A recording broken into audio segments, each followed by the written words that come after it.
Welcome to Om Times TV, a division of Om Times Media and Broadcasting.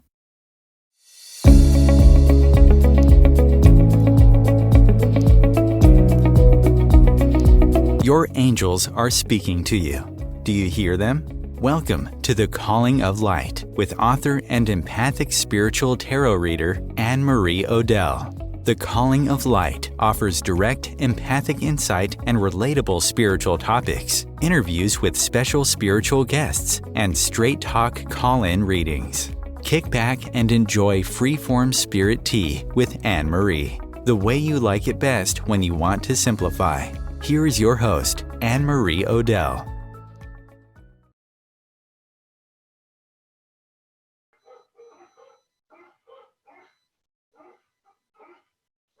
Well, Annie, aloha. Aloha. My kako, everyone. My name is Lana, doing what we love best, which is talking about these kinds of stories. My story started out, I'm a Navy brat and grew up all over the Western Pacific Rim tour of duty. My dad was in the Navy, and I spent most of my childhood on the island of Oahu in Hawaii. And I was able to be privileged with a great childhood. I would never trade anything in the world for it. So what is Aloha Spirit? It is compassion. It's an intelligent compassion. And as you can see all around you, every time somebody mentions Aloha, it's contagious. So that Aloha Spirit is a very high vibration that everyone can relate to, and it spreads to everyone. So whatever aloha means to you, alo, it's a divinity that comes from God. Ha is the breath. So it's a creative first line act. of Genesis. Ooh, I like that. When it's also God spoke, he made a sound and he created the universe, us. So, and peace and aloha as the Elohim are several lines down in the first part of Genesis. So there's a lot of correlation there, but aloha is typically defined as kindness, compassion, mercy, general goodwill towards others. And it's a big deal in the Hawaiian culture. When someone gives aloha to you, well, you're compelled to give it right back to someone else, to pay it forward, because it feels that good to be that much in gratitude for being and sharing your life force with another. When someone says aloha to you, it is important that you say aloha back then. Yes, because in the tradition of the Hawaiians, when you say aloha, you are actually doing a ritual where we touch foreheads, pineal gland to pineal gland, nose to nose, and we exchange a breath together. When you allow someone to be that close to you, you are removing your boundaries, your barriers, your limitations, and it's just spirit to spirit. That to me is aloha. I was looking through Facebook, of course, and there was a woman that just had birthed in the ocean, surrounded by dolphins. And evidently, this is something that they're beginning to do a lot because it is such a religious experience. The dolphins actually circle and they watch the birth happen, and they seem to be very drawn in a very spiritual way, which seems spiritual, to the woman that is birthing. It's very mothering. Of course, there were those who said, now, wait a minute, sometimes dolphins can be assholes. But, for the most part, it was just only good experiences that anybody had ever had with this childbirthing experience, which I thought of when you were saying nose to nose, and it seems that they do relish in-person mystical moments, as well as who knows how many times they have saved swimmers or saved, boats on the sea.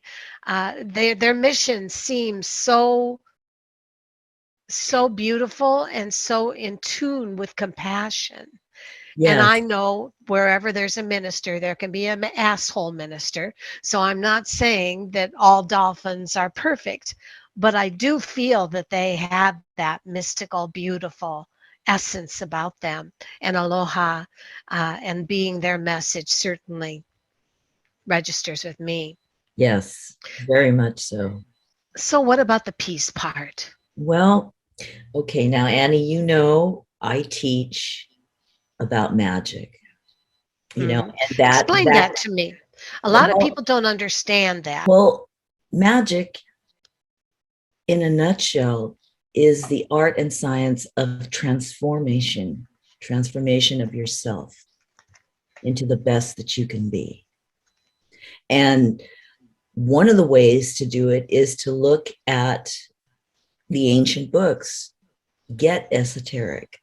And one of the things I do is I delve into Kabbalah in terms of Hermeticism, in terms of transformation. That is the term shalom.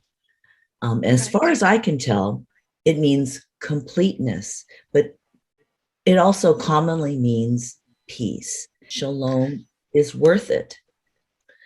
And I teach classic Golden Dawn, meaning as close to the original esoteric order of the Golden Dawn as possible, because the main goal of it is to know thyself by giving you a set of ideas, a set of exercises that turn into skills that can help you transmute negative energies into positive energies, neutralizing them effectively so that everything is in balance, to keep everything in balance around you and within you. Yes, well, because, dolphins are travelers. And I said they are ambassadors on this planet, ambassadors of peace and aloha. They travel. So they are able to communicate in different ways to all of humanity. And I think learning something about transmuting your self, your 3D self, into your higher consciousness self is something that is a message that can be conveyed in different ways. And one of those ways is through Kabbalah, through the study of Hermetics, through the study of alchemy. Annie, they're all pieces of a puzzle. They're all threads in the tapestry of life. We all have the power to choose. And some of us vibe more with some ideas than others. Alchemy. Alchemy to a lot of people is turning things into gold.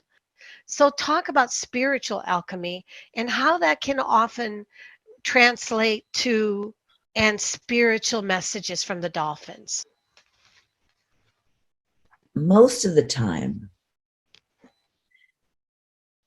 we are in this mindset in the majority of unpeaceful, broken, divisive, hot circumstances where people are mostly angry, hurt, about to explode. That is where most people's mindsets are today. But we also know that war is not the answer.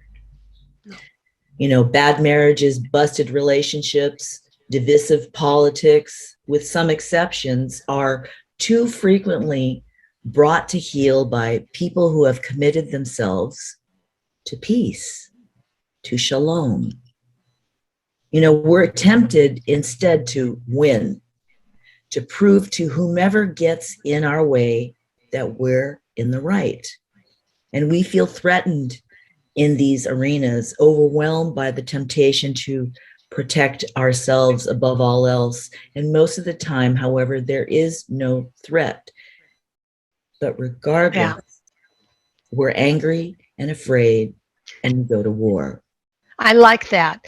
Most of the time, our anger is you have to tuning into our own changing that angry reality, tuning into the peacefulness of the dolphins, and also making it a part of who you are as the yin yang balance, so that you can walk as a person on this earth with not only compassion but with also logic. How do the angels and dolphins work together in your mindset as far as channeling the energy, frequencies, vibrations, vibes? Well, because they're archetypes. Even the dolphin is an archetype. You think about, what is a dolphin? You know, it's a mammal. It breathes air. It doesn't process it like extracting the oxygen from the water molecules the way the fish do. It's actually more human than not.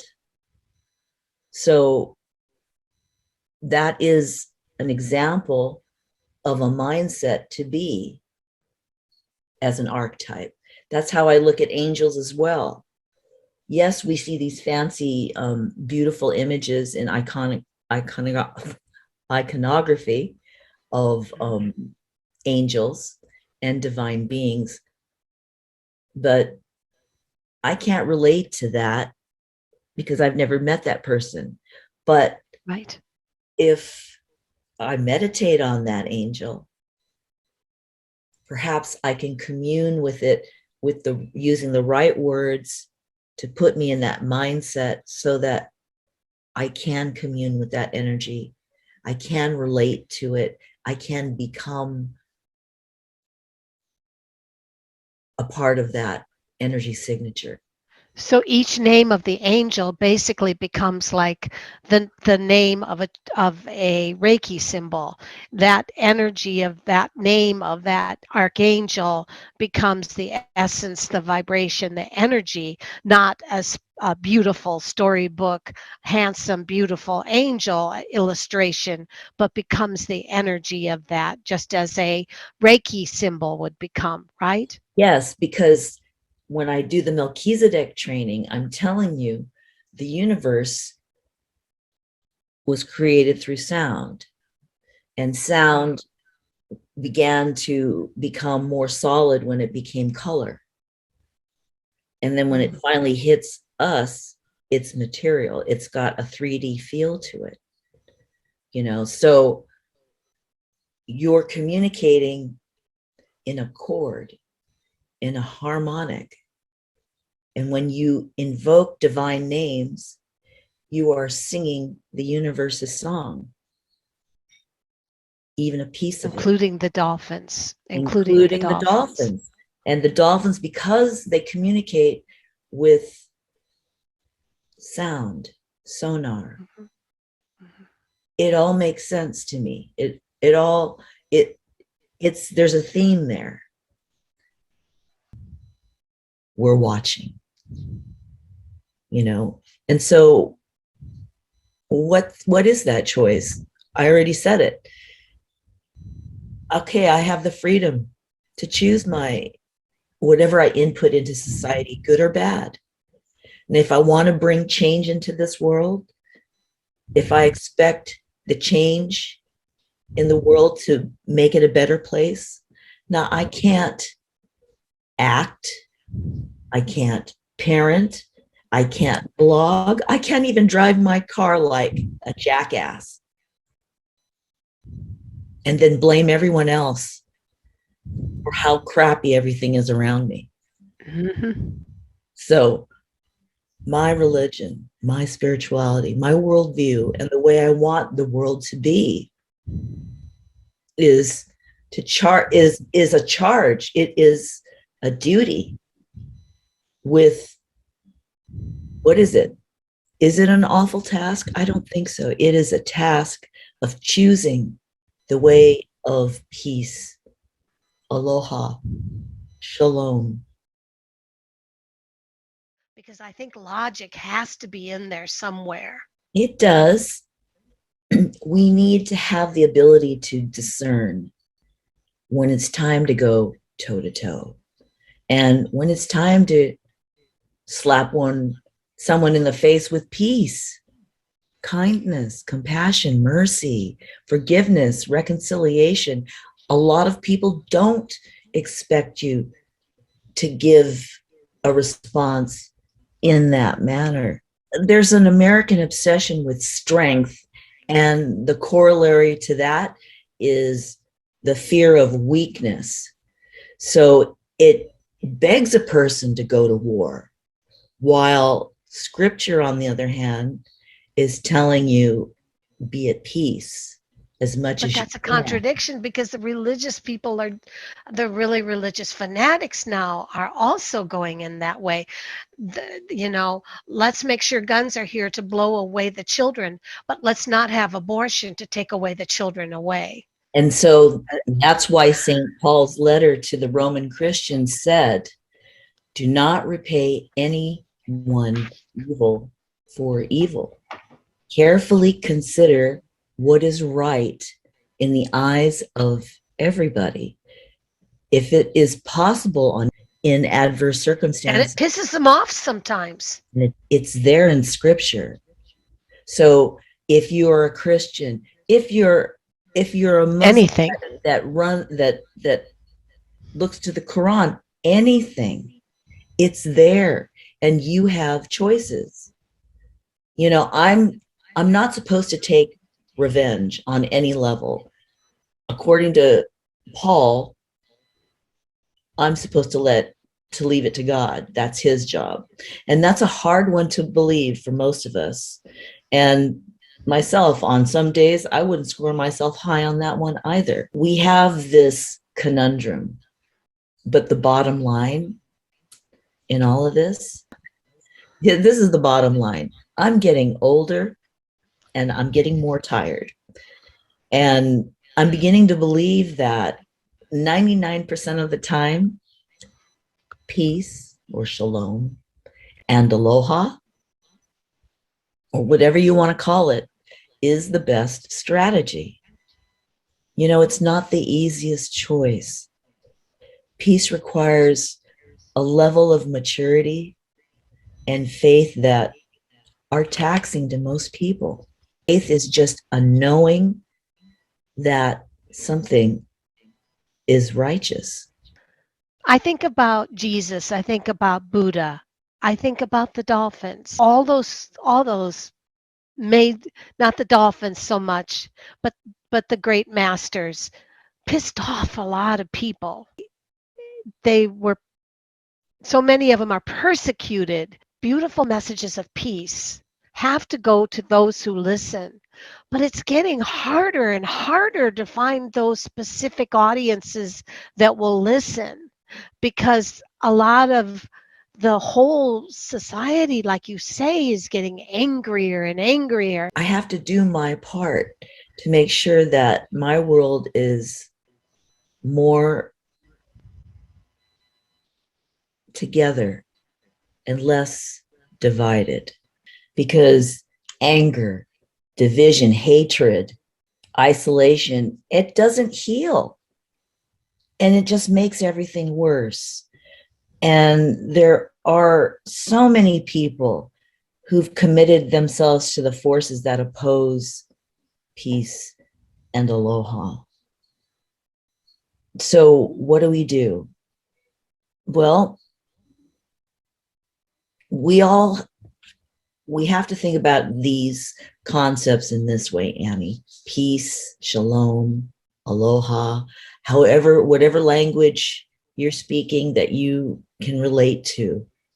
They all have one goal, and that is to bring healing and reconciliation into our world right now to create a space for mercy, compassion, kindness, sacrifice, and all the other things that drive us together, which is where we want to be. That's where the dolphins want us to be too.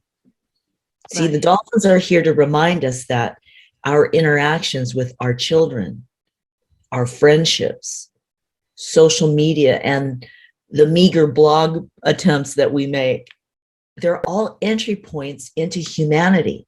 So why not peace coming together?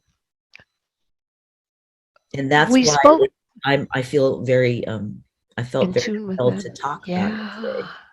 We spoke about how, for those who are novelists of spirit, I mean, and we're not talking about, and I would suppose, if you are someone that is comfortable and more comfortable with just one way of thinking and believing that that one way of thinking is the only way of thinking, then perhaps this doesn't happen. But most people that step into spirit or spirituality, as we said, often find themselves branching into different spiritual modalities. And that's all right, that those different spiritual modalities don't take you off track. They just combine to make what your mission was even stronger and more powerful, I believe. Do you agree with that? Yes, I do. And again, it's all about choice. And you have the choice to stay in your lane, not expand because it's comfortable and safe, or you can break out of your shell, open up your mind because your mind has no boundaries. And it starts with the person. Everybody thinks, oh, I can't do anything. It's bigger than myself. But you're a being of spiritual greatness. Aloha u haninuyao. You are spirit greatness. You are capable of doing whatever you choose to do. So there's a choice you can make. It's a choice to be happy. It's a choice to give respect, to be hospitable, to be compassionate. It is a choice because we were all born with free will. And I think we're doing too much of the opposite. Oh, I don't care. I'm going to do whatever I want and be indifferent. And we are hurting the environment, the oceans especially. Yeah. Yes. Yeah. And it's just spreading. So we need to make the choice. We need to make the choice. And in my mind, that choice isn't a choice at all. Because if you want to live pono, to live righteously, in harmony with everything around you, there is no choice. There's only one way. And for me, that's the aloha way. And the dolphins are here to translate that as be kinder to each other, be more compassionate, be more merciful, be less vindictive. Don't entertain revenge. All those things that are really out in the forefront right now, make a better choice as much as I am able. And God, All right. God help me. That's it. As she turned into a dolphin and flew and swam away. Swam away. Okay, we're going to stop here and Victoria Lanakila, and we'll have a ton of new questions and a ton of new off-the-wall subjects for you. Thank you. Om Times TV. Hi, my name is Anne-Marie Odell, and thank you for inviting me in for tarot and coffee. I offer 37 plus years of accurate, honest tarot channeling Spirit comes through me as a feeling, an inner knowing. I call it the angel frequency. As you say your first name, I close my eyes and shuffle my well-worn card as I go into a deep calm. By phone, Skype, or Zoom, contact me at thecallingoflight.com.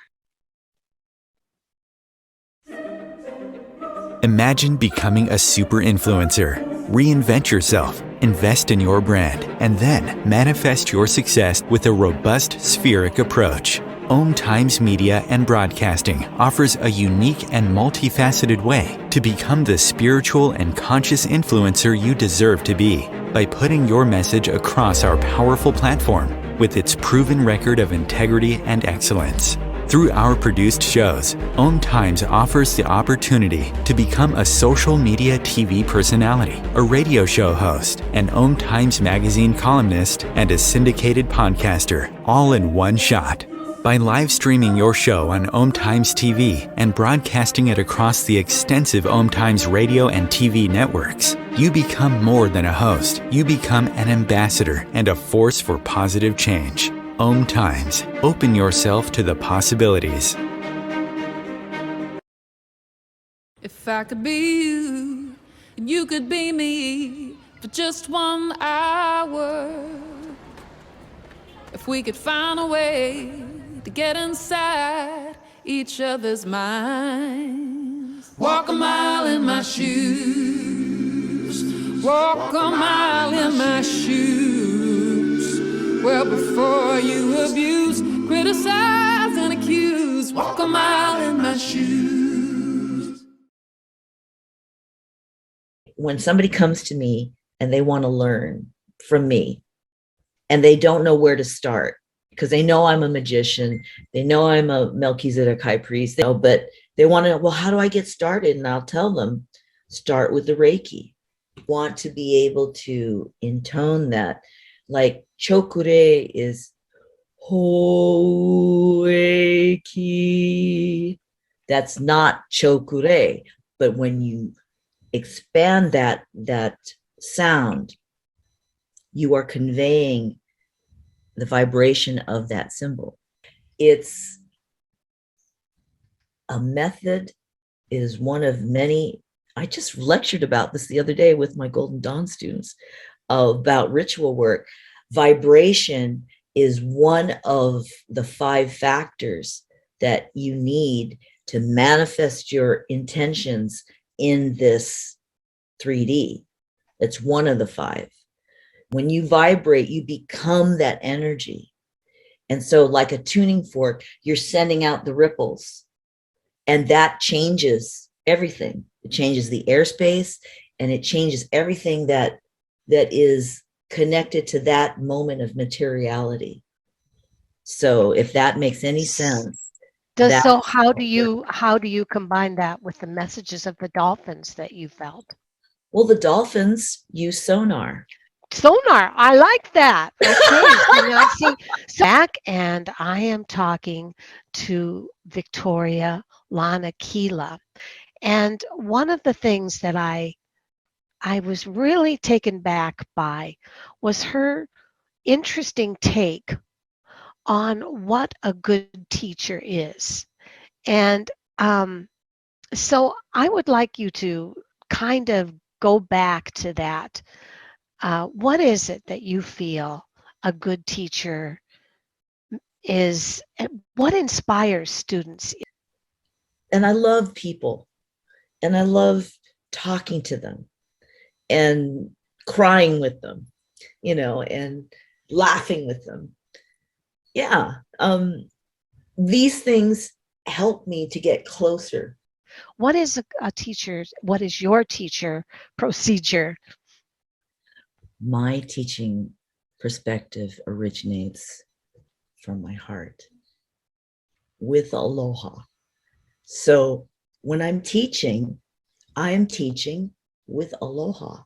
I am putting myself in the student's chair again, and I'm trying to visualize and imagine the questions that are formulating in the student's mind, including, can I can I accomplish knowing this topic at all? Is this too much for me? Should I just walk away from it? So for me, as an instructor, as a mentor, as a guide, I want to entice my student with curiosity to look at an idea. Are you on board with it? You're not? Why not? Simple questions to ask at first, but to draw who they are out so that when they're doing things like Reiki or magic, or healing, they're doing it with a great understanding of who they are and why they're doing what they're doing, not just going through the motions and saying, okay, I'm done, you should be healed. No, it's got to be authentic. In other words, to me, that means that as a kid, I had really severe ADD, or additional dimension disorder, as I call it. And it was very difficult to just sit down in the mundane, logical, scholastic world of where expanding into thought process of why. It was just, this is it. Kind of like religion, why I flunked out in catechism, because I couldn't quit asking questions. And they finally said, please don't come back, to my mother, because she asked too many questions. I think that the problem is that accepting someone's knowledge, but with no ability to have that teacher remember what it was like to be that student, to not necessarily want to just be preached to, but to have someone perk their curiosity, excite them, make them feel special, is so part of it. It is part of it. You need to remember as a teacher how it was when you were learning it. And I always put myself within the rank and file. Always. It's the only place to be, because when I do that, I learn something too. And I'm the most receptive to that kind of gift that my students give me. Are you born a teacher? Are people born teachers, or is it learned? It's like, kind of like I say, is a counselor a learned thing, or is a counselor almost a life mission? I mean, do you have that special gift to be able to teach that makes you fall into that mission in your life? Is a life teacher a gift? We are all teachers in ourselves. And the difference is how humble you are with respect to yes. Yeah, I have a lot of paper behind my name. That's true. But it matters not a wink when it comes to talking to another person. Right. What does all that mean? What does all that education mean? That just means that I know how to take tests. And I know how to express myself writing and hopefully speaking in a formal setting. But the real test is the one-on-one, which is my favorite. I love mentoring people one-on-one because why I love being taught by you, because you're not afraid to answer my questions. Talk about your three pillars. Talk about your 3 pillars of spiritual consciousness. Out of the halal and out of my magical order. So the first prong would be the Usui Teate Reiki and the Grandmaster steps that go with it. That's one pillar, because through the Reiki, I teach you how to feel the energy, what it really feels like, and how to move it So the next pillar would be the magic, the Golden Dawn magic through, excuse me, my grand temple of Horus Bedeti. That's horusbedeti.com, by the way. And Okay. through that paradigm, I'm propagating Golden Dawn magic in the Western Mysteries tradition. It's called Western Mysteries because we cover alchemy, Hermeticism, Kabbalah, tarot. Those are all from Western culture base, but brought together in a certain definite formula. That's what characterizes Golden Dawn magic. There's a definite formula.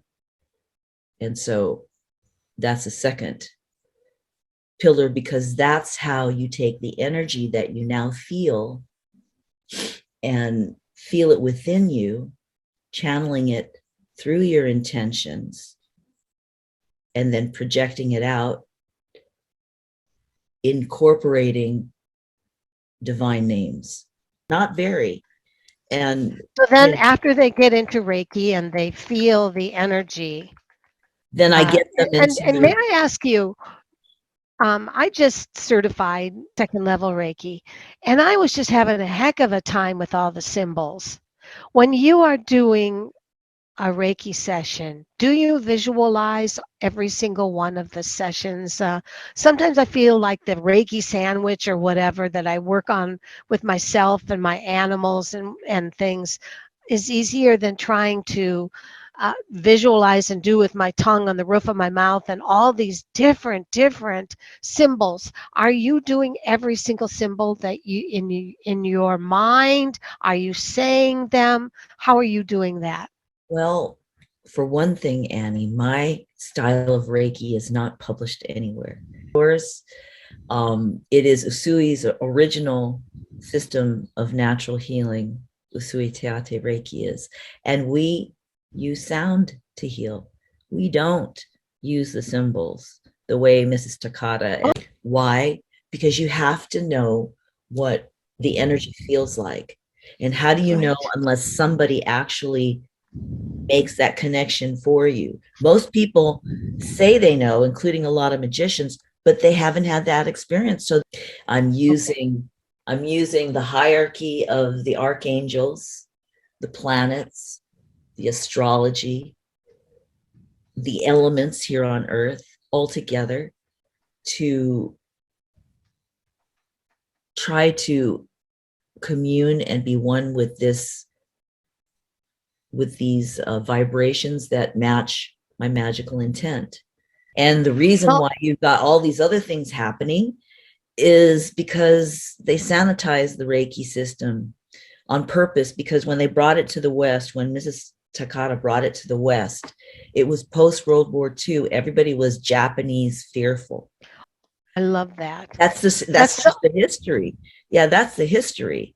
So I'm not dissing Western Reiki, but I'm saying that it's not complete because they sanitize the Shinto out of it, the spiritual aspect. That's why they're adding Tibetan this and Kundalini that and orbs here and whatever, because they took out what I think is the heart of that Reiki, which is the sound. So you're not channeling symbols then? We don't need to. We have those symbols there. They've already become a part of you. Yeah, we have those symbols there. And in the Grandmaster ranks, because I teach the Grandmaster Reiki ranks too, and we take on the symbol. All the symbols are become a part of you. In kanji, they're in Japanese. Right. Become that idea. And that's another crazy thing, is that every time I am studying the symbols, I learned on my Reiki 1, they were the same kanji symbols, but written differently than the next one that showed me the same kanji symbols in a different way. The Cho Ku Rei was a whole different direction than the second one I saw.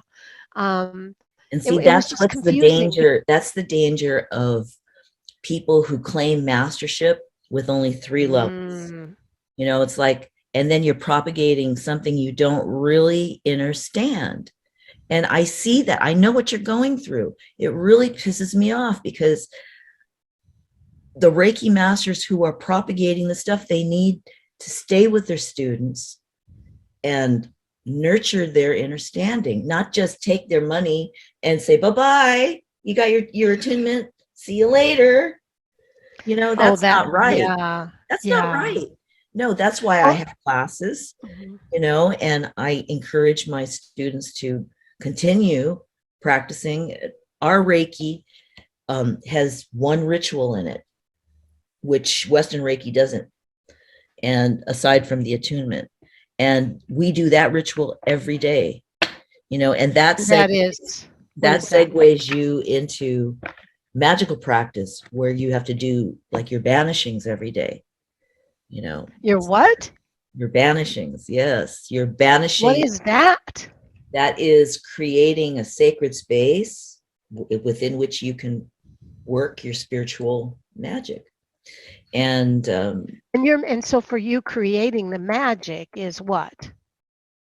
me creating the magic is me expressing myself divinely. That is the magic. So it's not like all at once. If my intention is a certain way, then I go to my notes.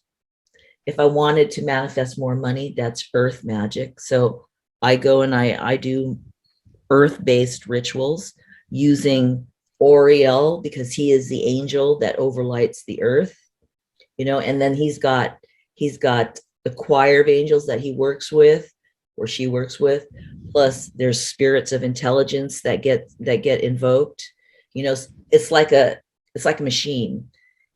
You give the command, they implement right on down the line. That's how magic works. And knowing that that's the trickle down effect is the studying part. Because when you put So the yourself trickle into down it, effect is when you, and this is this is off the wall, I know. The one thing I know for sure is that once you get into spirituality, you either decide to stop and only focus on one way, but it's very hard to do because spirituality seems to jump into new and more complex and detailed modalities. you can't And unring the I, bell. and Why it's is that? like, Because you open your mind every single time and you open it differently. And it's like, I want to learn that. I got to remember that. I was so inspired, you know, it's like that. So I started realizing that um, even reading tarot for my clients, I began to realize that creating a sacred space in which I used the channeling of Reiki into even my readings as I did them still opened a new space for me to combine Reiki and tarot reading at one time. And that it allowed me to bring peace, offer peace through my readings. And if they needed more, I offered more. But the main thing I do every single day is combine what I channel through peace with Reiki, and even do the Cho Ku Rei through with my cards. And You know, God, that you're pain. very Hear that. scholastic and you're very intelligent, Thank and you. I think it offers you a very wide space to place all these different spiritual levels in one place, one sacred space. So I can see why you have incorporated all these into one. But you know what? That's just paper. You know, the thing of all of it is that, hey, I walked away from my law career to do this. Yeah, you didn't, so you're not with your law anymore. No, not since 2009. And that's when I left Vallejo to join Isis Temple down in Los Angeles. I changed my life. Renaissance. Renaissance. Thank you. Are That's, all of those specific energies? Are the yes, they are. archangels all specific? I mean, to me, angels go beyond being Victoria's Secret people. They're not models. They're energy, right? They're And I energies think and they're archetypes. Mhm. Archetypes. So you take on the energy, you take on the mindset. That's what an archetype is. What is Okay. it about that angel? And that's part of the study of magic. It's transformative because in the understanding that you acquire in studying about all these esoteric components, you find yourself. If that's in a nutshell, that's the process of learning the magic. You find yourself, who you are. And then the third aspect, the third column of my school is the Melchizedek priesthood, which is a priesthood training program for our Melchizedek order, the Magdalena Ordinis Venite. Which is the And Magdalene order. the Magdalene order is what again? The Magdalene order of the Blue Rose, which And is what is a that? suborder of the bigger cosmic Alpha et Omega order of Melchizedek. That through that order is the service that I feel we owe to humanity. So the knowledge that we develop within that Melchizedek order is global. It goes back to the dolphins. We're here as servitors for this, guardian servitors for this planet. And we're here to strike the balance between all the negativity and nurture the more positive so that everything is in balance the way it should be. So for me, those three pillars create a very solid paradigm from which I communicate with others, with students, and with other people, and with the things around me. Speak to me about one of the things that we discussed on how you teach Reiki, because so many of us who study, first and second level Reiki are taught that the symbols are what we channel as we begin to focus in on the Reiki energy entering into us. And so you said something different about the Cho Ku Rei and what everything. Tell me about that. Well, Annie, my style of Reiki is not in any of the books that you're going to buy at Barnes and Noble, and it's not online. It is Usui's original system of natural healing, Usui Teate Reiki. And we heal with sound. We've been healing with sound for a long time, longer than this new age wave that is recognizing Masaru Emoto's work. It's been around forever, but modern people have not appreciated that aspect of the knowledge until the last 10 years. And what we do in Usui Teate is, yes, we have symbols, but the symbol is only the characterization of the energy. What is important is the sound.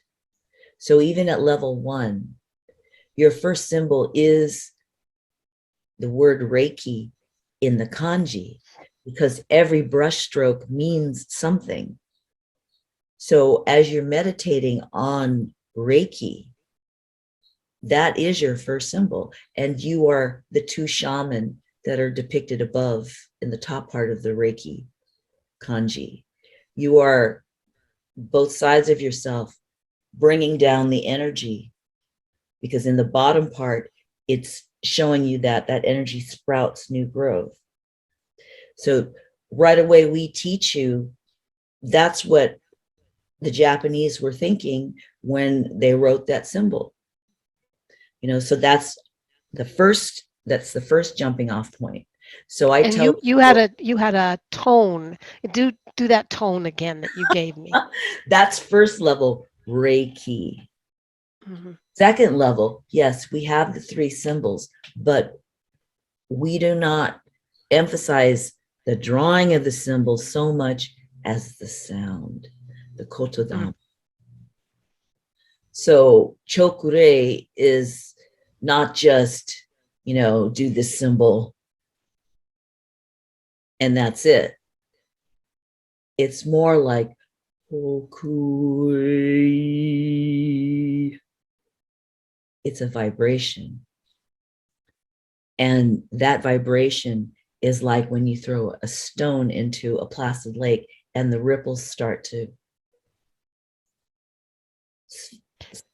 fan out. And why That's your messages from the dolphins came through so strongly, correct? For your messages from the dolphins. Yes. As soon as that happens, you're changing whatever's around you. And you need to be able to visualize it, which you can when you take examples from nature, which is another aspect of Usui Tiati Reiki that really has been sanitized, the Shinto aspect of the healing system itself. Because in Shinto, all your teachers are out there in nature. So the lake with the waves going the way it is when you throw a stone in it is teaching you how the energy moves.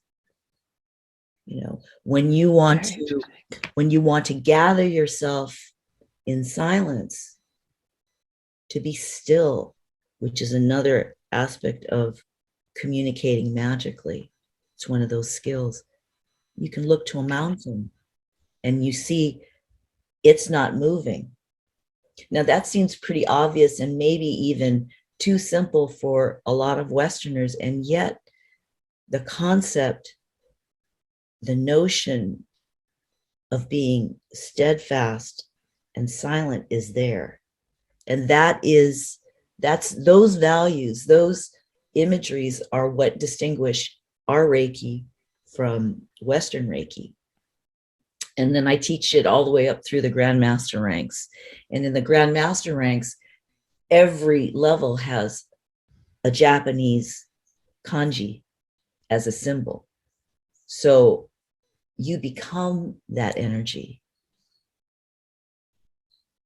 And that's what I found interesting, was that you're not drawing the symbols. You are the symbols. They become a part of you, correct? Yeah, they become a part of you. So as you are invoking Cho Ku Rei or invoking Seiheki, you feel that energy. We also use our symbols differently.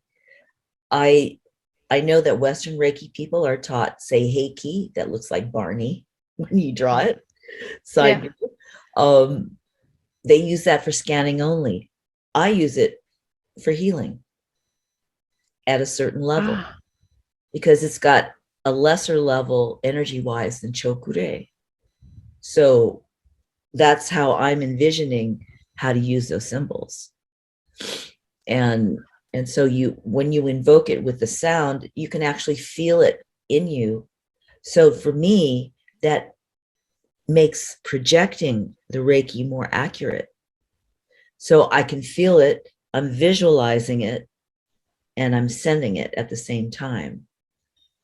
So yes, as a Reiki practitioner, you are a hollow bone where you're not creating that energy, you're just channeling it.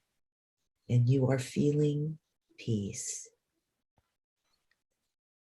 Somewhere in your soul, there's a recognition of their peace and connectedness, their sounds, their energies, their thoughts are becoming recognizable to you.